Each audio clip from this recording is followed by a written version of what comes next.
by Sue Minahan. Welcome to Talk Cosmos, the show where Sue Rose Minahan and her panel of guests bring you insightful conversations to awaken consciousness for soul growth. Come journey with us through astrology's energetic cycles and get ready to understand your path in the cosmic roots of the stars.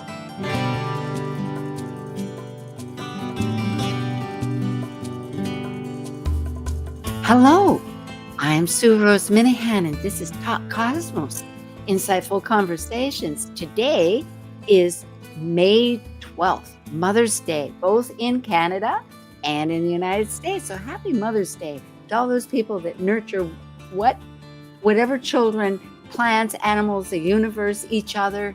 I suppose we're all our own mother, and that's really the gift of it. And congratulations to a fine, good job. Also, last night was the Aurora Borealis, and of course, testimonies were all across the country and the world.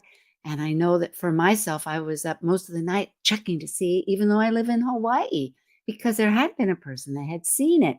And I was told, thankfully, having read it, that if you took a picture, that it was more vivid. Well, it was a little cloudy, and I think I did see in the north a little pink and a little green, whereas the other directions were black. So I feel bathed in light, and I hope any of you that managed to see it too. But I know in Canada, perhaps where one of our guests is, another friend who's up there said, oh, it was raining or it was cloudy and couldn't see a thing. So it's unfortunate. But it was quite a spectacular thing to see other people's photographs. We are talking about Jupiter in Gemini. So I suppose it's no surprise that these lights are big. Jupiter's the biggest planet. It's a gas planet. Gemini travels, is an air planet. And our topic is big picture connections. It could be that we'll get a little detail, but we'll really try to get to the meaningfulness. We'll glide through some things. You can go back to the slides because it's all about our belief systems. And in that, messages will proliferate. And it is a matter of asking the tough questions to confirm what is true, because that's what Jupiter loves, is truth. But again, it can't be your own opinionated truth. It needs to be universal, more universal truth. That is the imagery and what we hope to achieve. So we have here if we can get the slides up, we have Tracy Quinlan. ConsultTheSky.com is where you can reach Tracy. Dr. Laura Tad, who's with me monthly, her website is Mythic Sky. And myself, Talk Cosmos. I have a website. The link is always on top of it. And it's talkcosmos.com or the YouTube channel. Laura is a counselor, writer, teacher, lectures, and a retreat co-facilitator. She has a monthly salon. It's a podcast, Mythic Sky Storytime. And she often teaches 6-week online personal mythology courses. This is taking mythology of your own life. It's a wonderfully educational but growth-oriented class. And she's been on the board members and holds a PhD in human science. So thank you, Laura. I'm always privileged to share with you. Thank you. Tracy Quinlan is from Edmonton, Calgary. No, not Edmonton, Alberta, next to Calgary, but hours away still. It's in its own city in Canada. And she is a certified astrologer, a consultant, a local conference speaker, and national conference speaker, a lecturer and writer. And she writes the horoscopes for Llewellyn's astrological calendar.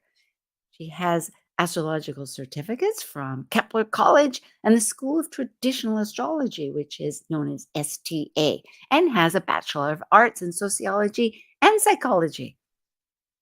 And she is still active with the Edmonton Astrological Society on the board, having been a past president. And is a practitioner of Acutonics Sound Therapy. So do look that up also. And that's Consult the Sky. Myself, I founded Talk Cosmos. And as you can read, I have studied the dwarf planets, and I'm glad to be here. And you can read more about me. So, hi, Laura, and hi, Tracy. Hello. Hi, it's good to be here. Yeah, last time we had you, I think it was December 3rd, about Chiron. And Chiron really hasn't left us. It's here in these charts. We're healing the whole time. It's like incremental steps, or maybe with the recent Jupiter Taurus, maybe leaping steps, you know. I think, Laura, you mentioned that signs, they feed onto the next one, and made me think that here, although we're talking about, which hasn't yet happened, it's happening on the 25th, and here we are still, what day is it? It's the 12th. Yes, 2 weeks away almost. It's a long time. So we're still in the throes of Taurus Jupiter in Taurus, yet with that conjunction, our healing could be spurting in great ways. If you have thoughts about that, I don't know. Here, about the archetype, perhaps we can talk about that, though, of Jupiter. And in Greece, it was Zeus, king of the gods. It's a sky god. Threw thunderbolts. That was his weapon. But as you know, it lit the sky up. So it's wisdom, spiritual beliefs, growth. Laura, you want to add? And Tracy? Jupiter's the father of the gods, or right in the Greek pantheon, Zeus. And so Jupiter, or wherever we have Jupiter, whatever sign Jupiter's currently transversing through, right? There's this bigness to it. It can, they talk about sometimes, like, there's no such thing as a bad Jupiter transit, except too much, but doing too much, too big, right? Overindulging is the big shadow of Jupiter, right? Because Jupiter is often thought of as luck, but it can be too much of a good thing isn't always a good thing, right? And so that's the double-edged sword with Jupiter, is it can bring in luck. It's about expansion and opportunity, but it's right, that idea that each sign is in sort of response to the previous, or the contrast, right, of Saturn being the father of Jupiter, right? So Saturn constricts, Jupiter expands, right? Yes. He's action to the controlling energy of his father. And so his shape, moving that energy of expansion, and then we color that, right, with whatever sign it's ingressing into. So in 2 weeks after the last year, which is, it's roughly in a sign for a year, this shift of the physical world being more of what we're giving attention to, into that Gemini idea, thinking, languaging what we want to expand. And Tracy, did you want to throw in good ideas? 20 thoughts at the same time. The other one, to what Laura said about the themes of Jupiter, the other one, when we think about too much, is optimism. Can be another danger of a Jupiter transit, as we get a bit overly optimistic about things we have going on, and less pragmatic. And that can, I think, really be a danger with this transit, just because we have Saturn going through also a mutable sign in Pisces. So there's a little bit less grounding happening, and a little bit less restriction, especially in the sign of Pisces. So maybe a little bit more danger of overestimating things with this transit. Sure. I'm glad to hear all of that as a reminder, just as a focus of a whole vessel that we're looking at, because Jupiter is a shapeshifter in mythology. He kept changing shapes, and it's a sort of like a sword, a careful edge to sit on, where you have visions and you're imagining big things.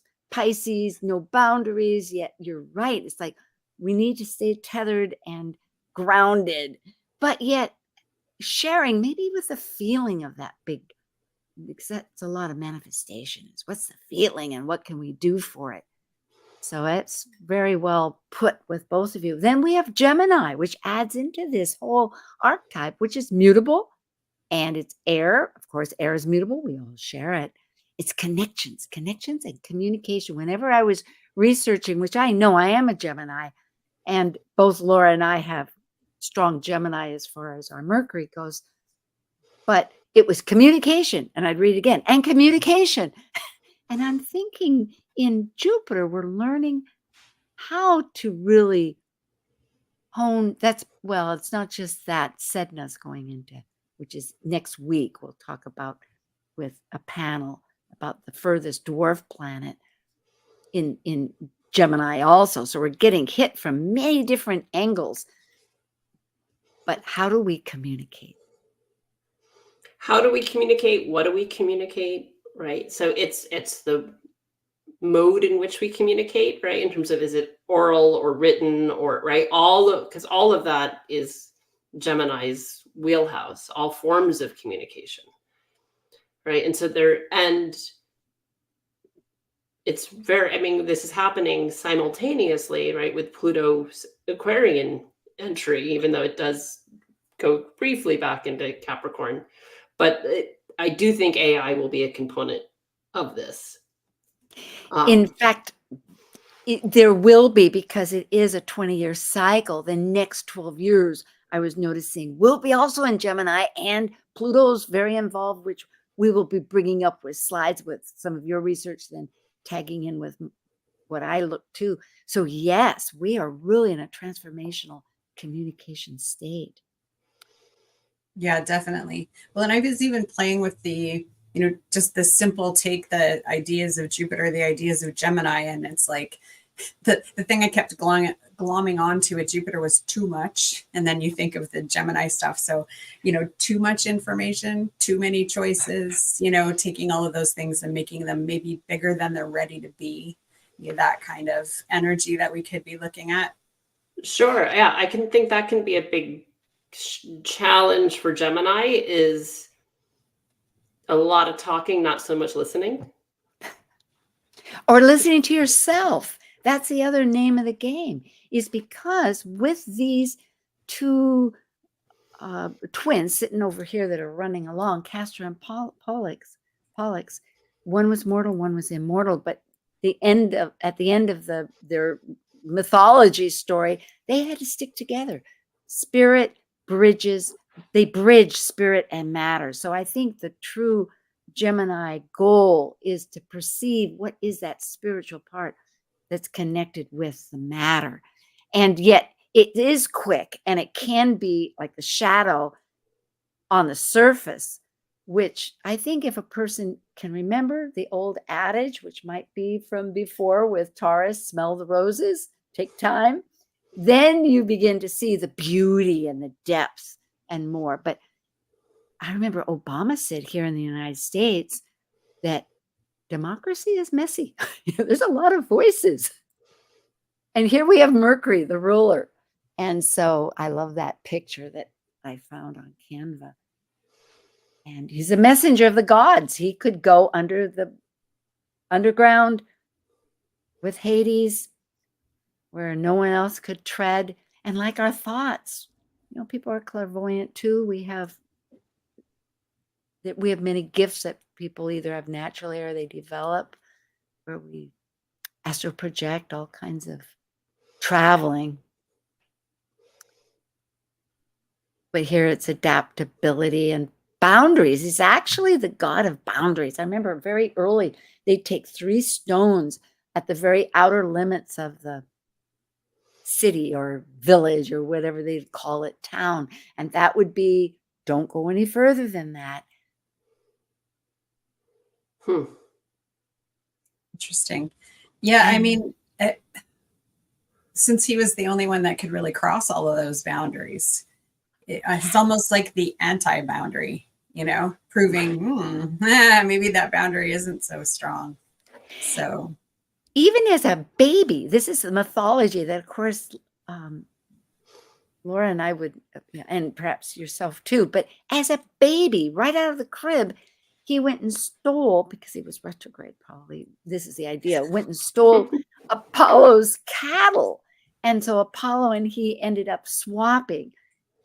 But there's this great exchange. There's thievery, but gain you could put out of it. And the deceit, in a sense, what you see is not what you get right away, which we consider to be, because it's so rapid. Every 88 days, it spins around the earth. So it's always going backwards. And good thing. And it may be that part of that, like the idea of what we think of as boundaries from a Saturnian perspective is very, like, they're malleable with Mercury. They're a movable boundary. It's not a fixed thing. You know, there's a boundary at the moment, but maybe they're penetrable, or maybe there's ways around them through that sort of creative playfulness that is that mercurial energy. And that not every, right in that trickster archetype, it's like not everything is what you think it is. You think it's a boundary. Maybe you just need the magical word to cross the boundary.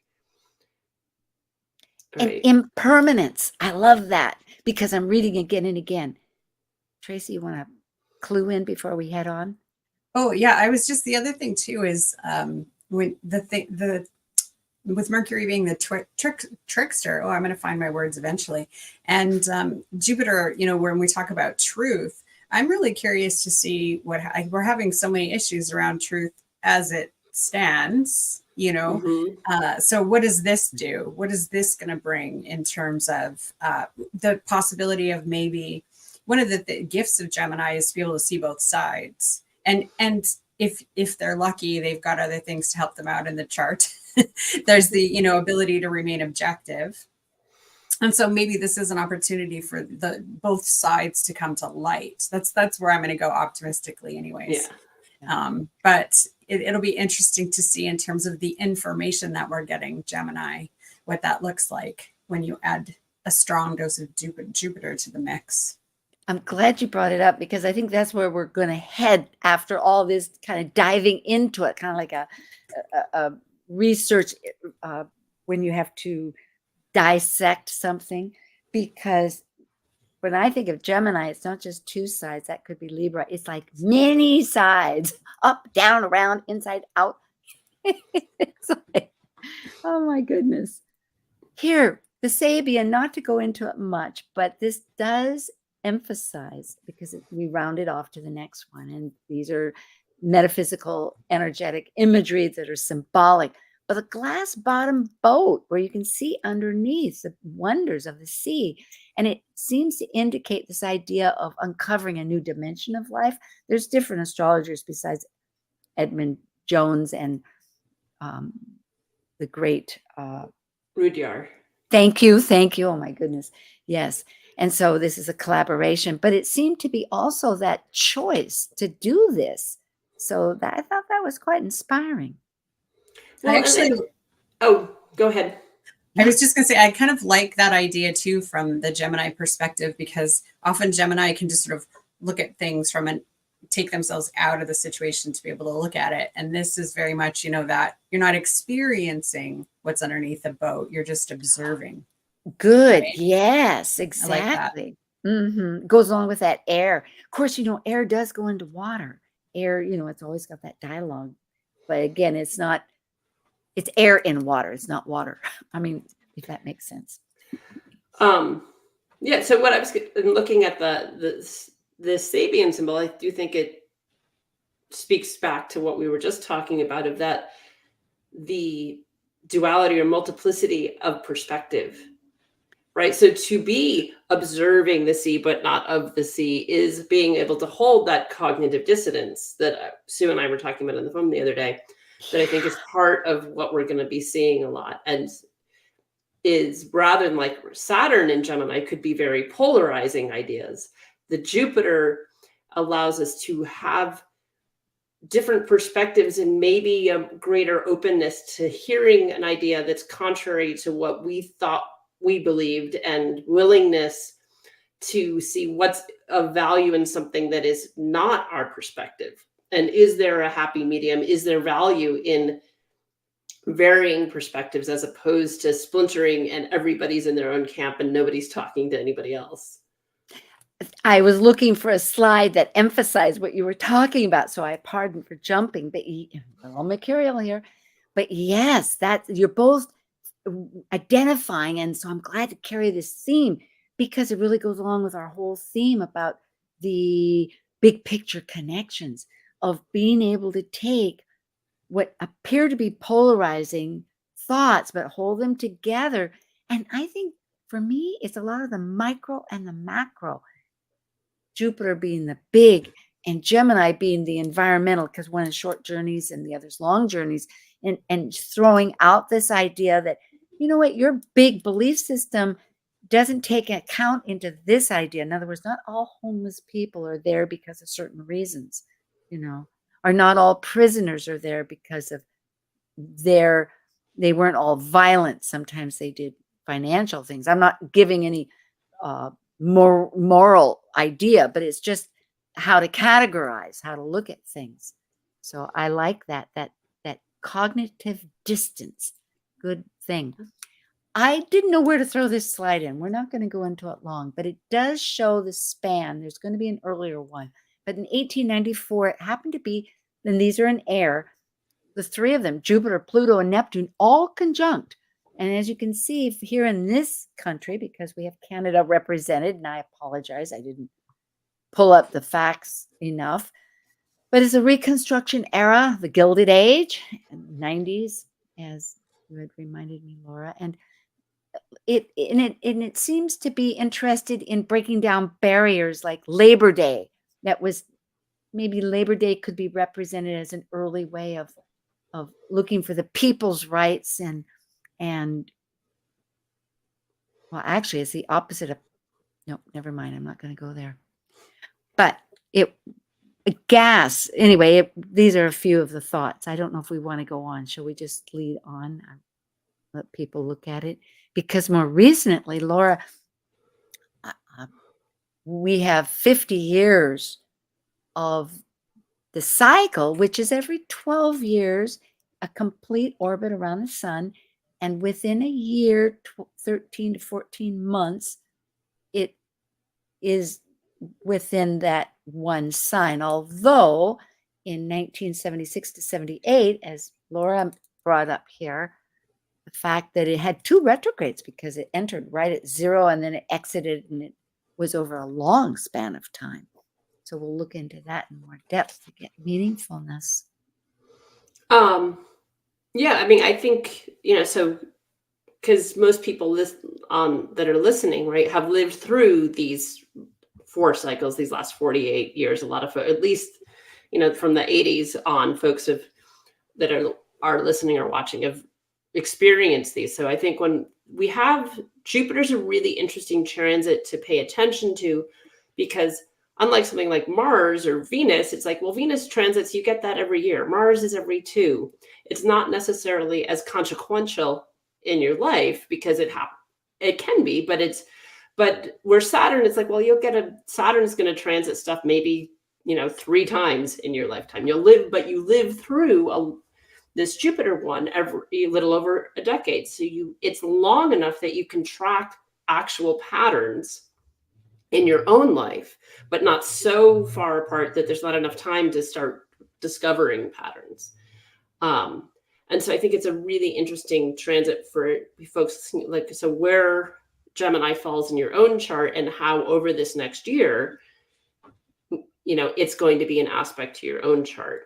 And then there's the mundane piece of it, which I was starting to discover this pattern that when Jupiter has been in Gemini, it has been in aspect to Pluto and the lunar nodes pretty continually. And that happens for this cycle, right? We get it trined, the Pluto in Aquarius, and trine in next year with once the nodes ingress into Aries, Libra, right? They get that piece of then it trines as well, right, to the north of Libra. So we get it again, and so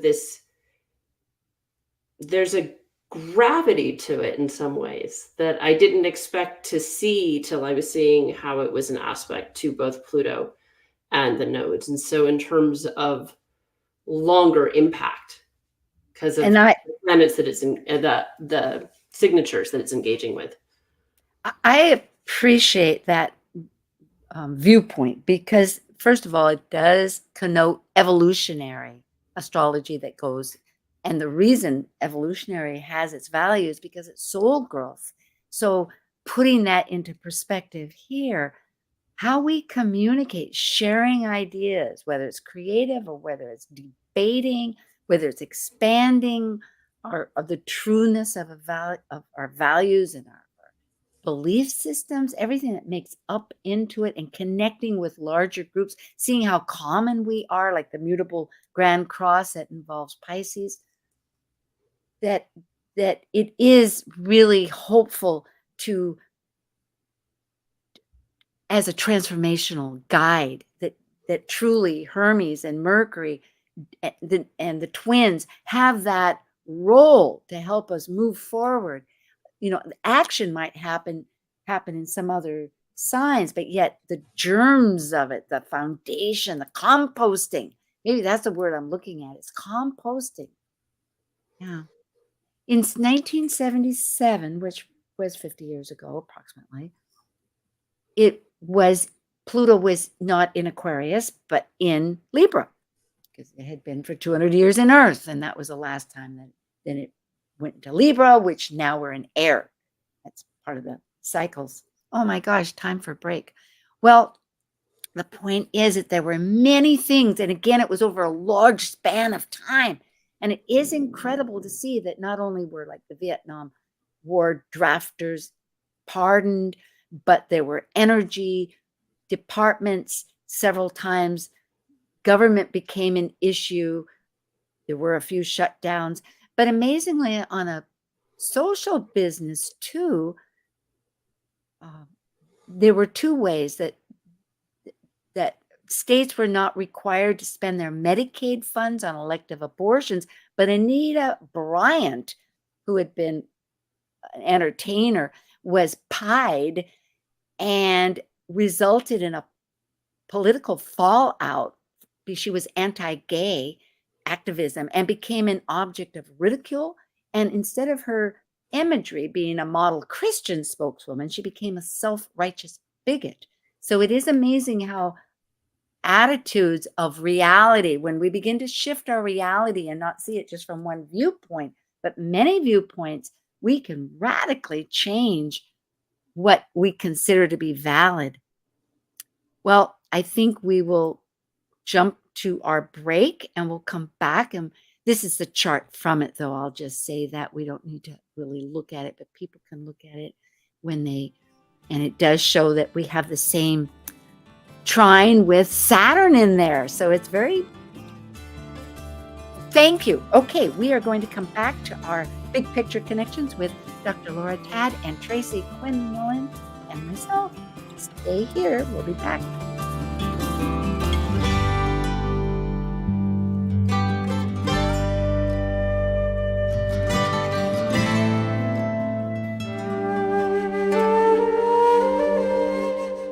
While we take a break from this week's edition of Talk Cosmos, let's take a look at this cycle's archetype. We're currently in the period of Taurus. By leaving a cycle based upon initiation, the energy of Taurus integrates spirit into a solid form of matter that is tangible and physical. It's an earth sign, concerned with self-sufficiency and the values to maintain the strength of a life form throughout its survival.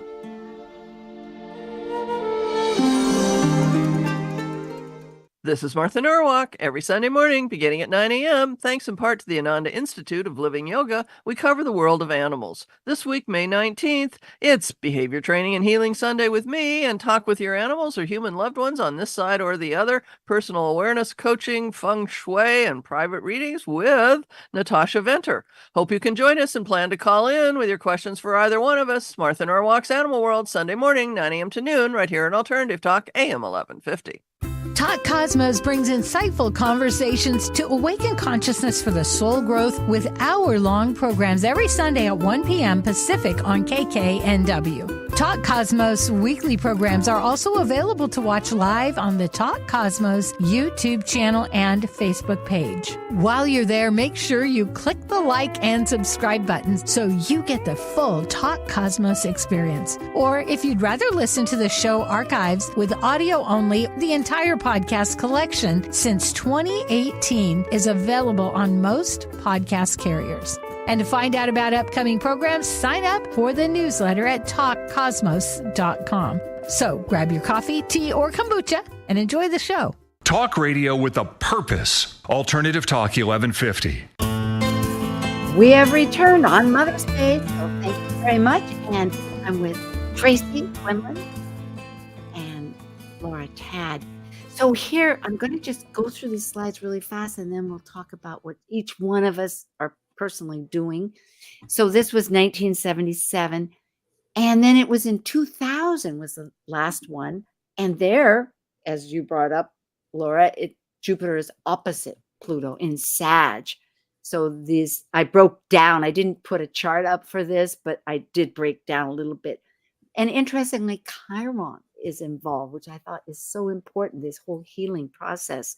And then we have the last one, the current one, 12 years ago. So unless we've all lived through that, I would suspect, just about. And that was June 11th, 2012 to June 26th, 2013. And here, Gemini was conjunct the South Node exactly. And you can see it amazingly in this particular graphic. It's 4 degrees and 41 minutes. Ceres, the nurturing and the grief, she represents how we nurture ourselves. And I appreciate the fact that Venus is there to help us with our values. So it was a dynamic year. Unless we want to say something quickly, I'll move on. But did you want to say something about that year, 2012? I was just thinking about it on a personal level, and then started considering, like, if people want to look at the Jupiter cycle, the 12-year Jupiter cycle, and think of it in terms of the phases. So in terms of, when it returns, then you're going to go through a new phase until it moves all the way around. And so for me, when it's in Gemini, it's full to disseminating. And when I go back in my own history, I've made some really vital choices at this point in time that haven't necessarily gone anywhere, because it's not time for something new. It's a time to clear things out. And so that's interesting to think about for yourself. Where is Jupiter in terms of itself? And so how can you work with it for yourself? Very much so. I have it in Aquarius, so it trines it, and it has been quite productive. I went to school one time in 2012. I bought this property in Hawaii. Yeah, that's fascinating. Laura? I was in the throes of writing a doctoral thesis. So Perfect. Yeah, that says it. Well, thank you, Tracy. I love that. I love the phases, and it's really good to bring it home. It's not just that fact, but how is it in relationship? And that's so Gemini too, right? It's communicating. It's another way to look at life and put it in perspective. Well, here we are. Now we're at our halftime break, a little over, because we're fudging around with our boundaries. Tracy Quinlan, consultthesky.com, Dr. Laura Tad, mythicsky.com, and myself, Talk Cosmos. And here we have consultations, workshops, and classes. Tracy, do you want to speak of something in particular? Yeah, well, I am actually right in the middle of relaunching my Jupiter Club, which is a combination of helping people work with the planets with mild remediation. This isn't full-on magic. I'm not that person, but helping people develop personal relationships with the planets. And then I also have a monthly workshop where people can come in. I've met so many people who learn all the language of astrology, but don't know how to put it together. So we get together monthly and learn a new technique on how to delineate and work with the planets. So that's Jupiter Club. And I've started a podcast. So Sky Notes with Lillian Bennett. And so you can check that out. And I've just finished my teacher training for Acutonics. So I will start, I'll start teaching and doing workshops soon with the Acutonics vibrational therapy. So there's lots going on. Absolutely. And it really is expressive of all the energies going on with the conjunctions. I love these ideas, such a service, both of these, all of them. Thank you. And Laura. So I have a podcast I haven't added an episode to in far too long. But so I have Mythic Sky Story Time, where I talk about astrology and myth and just various different topics. So you can find that anywhere that you go to find a podcast. And I have a couple classes coming up. So in exactly a month, June 12th, I'll be teaching a workshop on astrology and family dynamics and looking at the patterns that show up in our families. And then there's some of us that are the black sheep and the outlier. And so some people don't fit the family pattern. And that's really valuable information too, because right, somebody who feels like no one in their family gets them, that's usually because they don't have these repeated themes that show up with other people. Like in my family, there's a lot of repetition. I have a Sag rising. My dad has a Sag rising. My stepmom had a Sag rising. One of my brothers has a Sag rising. My dad, one of my brothers, and I all have Mars almost at the exact same degree of Leo, right? So we've got a lot of repeated themes but other families, right? Maybe that doesn't show up, but it can be really helpful in understanding yourself and understanding your interpersonal relationship with family members, or working with clients and to see the themes, understanding where they fit in their family unit by looking at the themes that show up. So that'll be the 12th of June. And then on the 10th of July, I'll be doing a workshop on dream work and ways of working with your dreams. So you can get more information about those and sign up on my website. And I just noticed that next month we're on June 10th. And so we will have more information that you can really look at. Even last minute, you can still join that mythology class or self-personal. And I love the fact the class is so valuable, but both of you are really addressing the fact of bringing astrology to the personal, not just so abstract with mundane. And that is just a gift. So thank you. For myself, I started on a new podcast. It's not my podcast. It's Liz Mouchette's. Elizabeth, she has Astrology Star Sisters Talk Over Tea, and it's growing quite a bit. And I'm on once a month. And I just spoke about Jupiter and Gemini, and she did a different take. It was so all of these many astrologers, because it's the biggest thing happening in town right now. And it's not to me a pun, but it's true. And so you might listen to that. And it's on my playlist, videos featuring Sue Minahan. And I have a blog that I've just started the last 2 months that goes out every weekly. So you can join that. And I'm also putting it on substack.com. I'm trying to promote those and understand it. And it's really my take on, as though you're talking with me about a philosophy. It's informational, but for instance, like Taurus new moon, I went back to the age of Taurus, which is back in Mesopotamia, things like that. But it's so it's been fun. And here, as you can see, there's a little QR code that I think Laura helped me make. And Liz reminded me that the Cosmos flower, I hadn't been using it, but it's a gorgeous flower, very spiritual. So I'm going to look into that. Anyway, thank you for signing up for my newsletter, the show, and keeping in touch with us. Here we have the current chart. Now we have other things afterwards, but this is the chart, and generally it has the trine with Pluto and sextiled by Saturn and a cardinal grand cross, that's action oriented, and then another trine with the moon, with the asteroid Juno. So we're trying to get our emotional structures, you might say, connected with what our alliances are. There's these different fractions. We're working on many fronts. And that's as of May 25th. Do you want to bring attention to anything? This is quite the ingress chart. When you look at that Mars moving to conjunct Chiron and Chiron perfectly square Ceres, that looks intense. It's the first word that comes to mind, especially around, Ceres to me on a grand scale is our food sources. And Mars being quite feisty. I have it transiting my moon right now. Brace yourselves, ladies. Well, it's a healing. They did conjunct. It conjunct back with when Jupiter on April 21st, they had simultaneously within just hours, 9 hours of each other. So now it's separating a little bit, but it's so potent. So if it's on your moon, you're making you did great new separations. You're now an Acutonics practitioner. So it's empowering. I love it. Well, what's really interesting when we think about the moving from Taurus into Gemini is that I just am in the process of taking all of my digital stuff and moving to a new platform.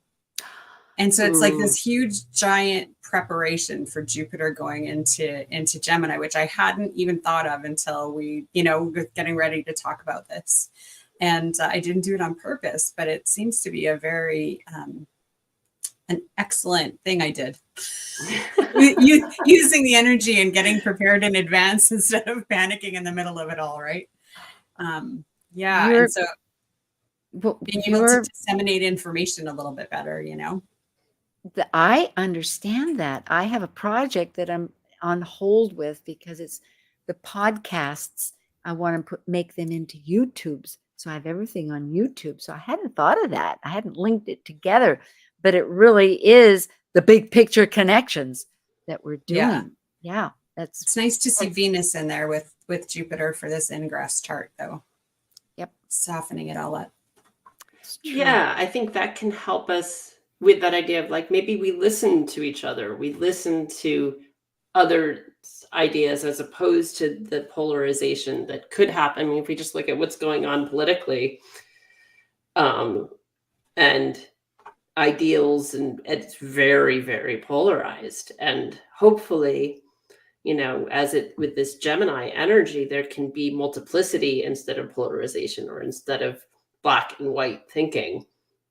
I love that ability to hold that cognitive dissonance, ability to hold conflicting ideas simultaneously. That is so important for everybody in psychological well-being and all of that.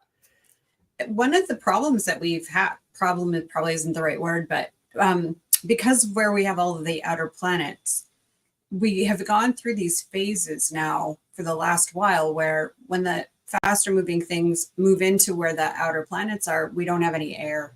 Mm-hmm. And so that lack of logic and that inability to process things on an intellectual level, I think has really fed where we are right now. And so even just having, a nice stretch of air where we're just not going to have time, where we're not going to have planets and air, I think just that in itself elementally is going to be quite helpful. Mm-hmm. Looking over the year of this 12-month cycle that we'll have, pretty soon on June 3rd, Pluto will trine in early at 1 degree 53. It happens to be right on my Jupiter. So that's exciting. And then we have 2 squares with Saturn, not 3, but only 2. One will be on the 20th of August at 17 degrees. And then on Christmas Eve on the 24th for those people that celebrate. But regardless, it's the 24th of December. It'll be at 14, right in the middle. It'll be retrograde at that time. Jupiter will be retrograde. And there is a retrograde season, which here in this country is interesting because on the 9th of January, just before the elections, which will be in October. Thank you. I'm spinning. Thank you. Going fast, too fast. Slow down. You go too fast. Yeah. January 9th. And when it retrogrades, it goes back 10 degrees. I went over cycle after cycle, and it's 10 degrees. It's amazing. No matter what, it might cross signs, but it's still 10 degrees. So then it won't go direct until February 26th. And that's the last of the outer planets. They'll all be direct for a while. Although I will say Mars goes retrograde. So here we have, I think, because we have quite a bit, I'm going to kind of roll along. This is the current cycle. So we have that trine to Pluto, and it's very similar because it's not that far away from the initiation in May 25th. But interestingly, on the next cycle, Pluto will be trining 3 times. So here we have in as well the square Saturn. And during the same time, there's 2 of them. And the first one will be on the 19th of August. Well, I'm just seeing that that particular one is with Mars, the square. Yes. So it's not just this face off of expansion and constriction or this tension between father and son, archetypally, right? But then we get Mars in there. And so that can be, Mars can be temper, right? Like, yeah, I've had Mars, whenever Mars hits my moon, wow, my fuse is crazy short. Well, it's separate so fast and it's instinctive. And here it's multiplicity. Can't even say the word. It wants to scatter everywhere. And it's like, how do you hone things in?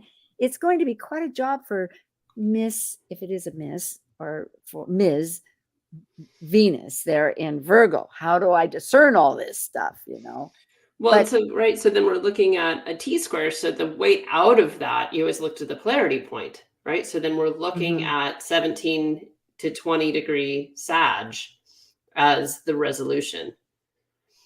As But the way again, out of that tension. because it's spirit and matter, I think all of this will work. We'll see how it goes. It's a wait and see. The second one is going to be after the election here and just on the holidays. And there's a lot going on there too, without really looking at it. And again, Mars is going to be quite active, but here it's going to be it's action. It's oppositions, it's T-squares, oppositions, and squares are all action. So we're going to be a lot of activity. So we shall wait and see on that. What I want to get to is our philosophy at the end. So if I seem to be kind of pushing it, jump in. I don't mind that. I wanted to go back 250 years ago as of the next one, because in 1787, there was a Gemini conjunction, and that happened to be Jupiter in Gemini. And it was a constitutional convention because it was during the revolution with England, and they noticed that the Confederate Articles of Confederation didn't have a strong enough central government. So they threw it out, and through the next course of the years, this is from 1775, 76, they established a constitution. Of course, the war ended in 81, and then it was actually a truce in 83. So this is some years later. Nothing happened immediate, but they did write a new document, and it was the first in the world, along with the Bill of Rights. So what I'm getting at is there's a biwheel with the next conjunction. And the reason I'm bringing this up is that there's hope. And maybe we can talk about more of that with some questions that I've got. Because if you can see here, Pluto was both within, even though they're 4 degrees apart from then to now, Jupiter was trine exactly. I'm duplicating. Why am I duplicating? I'm echoing on my end. Is my sound off? Now Anyway, We can hear you. yeah, but I'm not.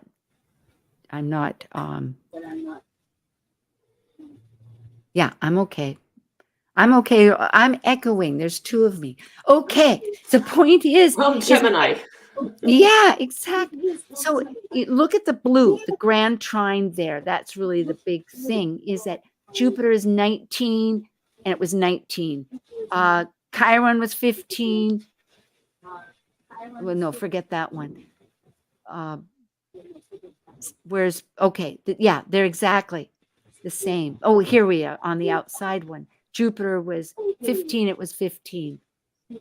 And so, oh, it's going to be powerful. Perhaps we just want to talk more philosophically at this point. We have 5 minutes without all the details. And this, finally, I have the slide about cognitive distance that you'd brought up about holding contrary thoughts instead of black and white. It's the collect and or both, and holding that tension for many possibilities to review them. And Yeah, it'll be interesting to see what comes forward. Go Go ahead. Well, it is. And again, it was really that, what was that last one that I was here? It's asking the tough questions. I think that's part of having Pluto there.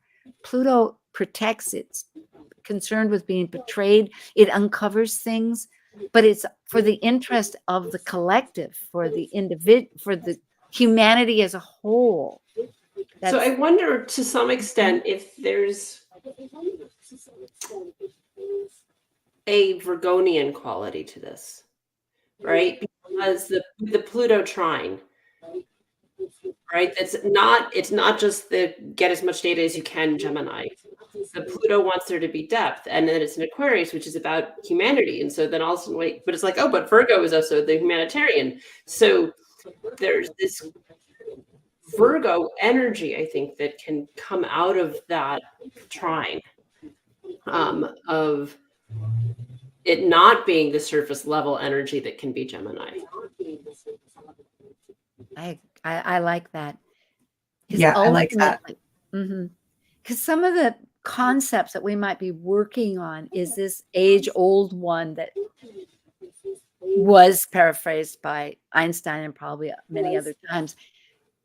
Are we supported by the universe? Is it friendly or not? I mean, is everything agin us, AGIN, or is it somehow lemonade made out of lemons? You know, it's something that we deal with. And perhaps, and he said a few more that it's hard to choose them. But I love this, that imagination is that creativity, that if we can get kind of branch out from seeing things so literate that it has to be A to B, but mercurial, you could say. And Jupiter wants us to understand things.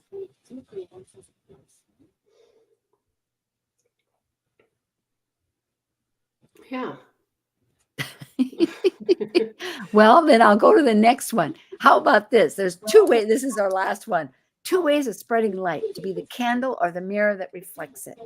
So looking at, like, I think Tracy, you were mentioning about or both of you, about what is truth these days, you know, and what is just these days.